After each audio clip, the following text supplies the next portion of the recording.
যোৰহাট জিলা বিজেপিৰ উদ্যোগত কেন্দ্ৰীয় বাজেট পৰ্যালোচনা সভা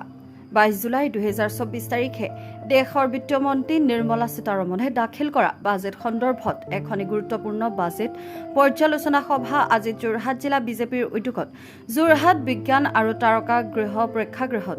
অনুষ্ঠিত হয়। এক অগতানুগতিক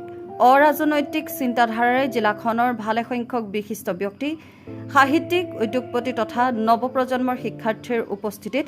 দেশৰ সংসদত কেন্দ্ৰীয় বিত্তমন্ত্ৰীগৰাকীয়ে দাখিল কৰা বিত্তীয় বাজেট সন্দৰ্ভত আয়োজিত আলোচনা চক্ৰখনিৰ আদৰণি ভাষণ পাঠ কৰে জিলা বিজেপিৰ সভাপতি হেমন্ত কলিতাই।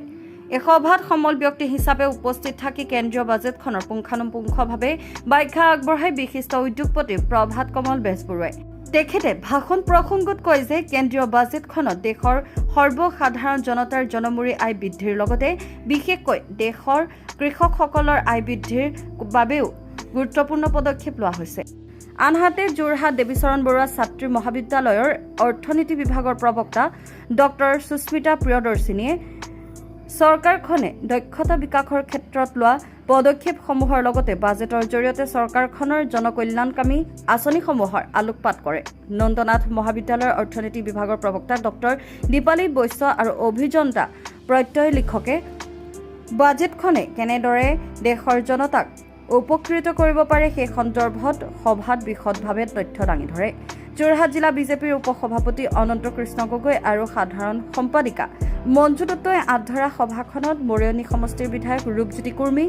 অসম ঔদ্যোগিক আন্তঃগাঁথনি উন্নয়ন নিগমৰ অধ্যক্ষ শান্তনু পূজাৰীৰ লগতে ভালে সংখ্যক দলীয় বিষয়ববীয়া তথা কাৰ্যকৰ্তাই অংশগ্ৰহণ কৰে। কেন্দ্ৰীয় চৰকাৰৰ বিত্তমন্ত্ৰী নিৰ্মলা সীতাৰমণ ডাঙৰীয়ানীয়ে দাখিল কৰা বাজেট সম্পৰ্কে ভাৰতীয় জনতা পাৰ্টি যোৰহাট জিলা সমিতিৰ তৰফৰ পৰা আজি বাজেট সন্দৰ্ভত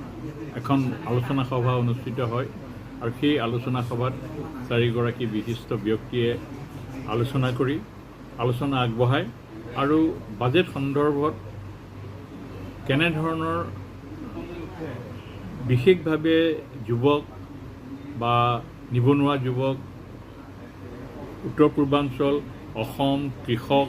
এই দিশসমূহ বিশেষভাৱে আলোচিত হয় আৰু এই আলোচনাৰ জৰিয়তে সাধাৰণতে বাজেট ৰাজনৈতিক ব্যক্তি, অৰ্থনীতিৰ লগত জড়িত কেইজনমান বিষয়া, সাংসদ এইসকলৰ বা ৰাজনৈতিক লগত জড়িত ব্যক্তি নিৰ্দিষ্ট কেইজনমানৰ বিষয়বস্তুৱে থাকে আৰু এই বাজেট সাধাৰণ মানুহৰ বিষয় কৰি তুলিবৰ বাবে ভাৰতীয় জনতা পাৰ্টীয়ে এই আলোচনা সভাৰ জৰিয়তে এটা আন্তৰিক প্ৰচেষ্টা লৈ বাজেট সম্পৰ্কে জনজীৱনক জনোৱাৰ ব্যৱস্থা গ্ৰহণ কৰিছে। এইটোৱেই আজিৰ আলোচনাৰ মূল দিশ।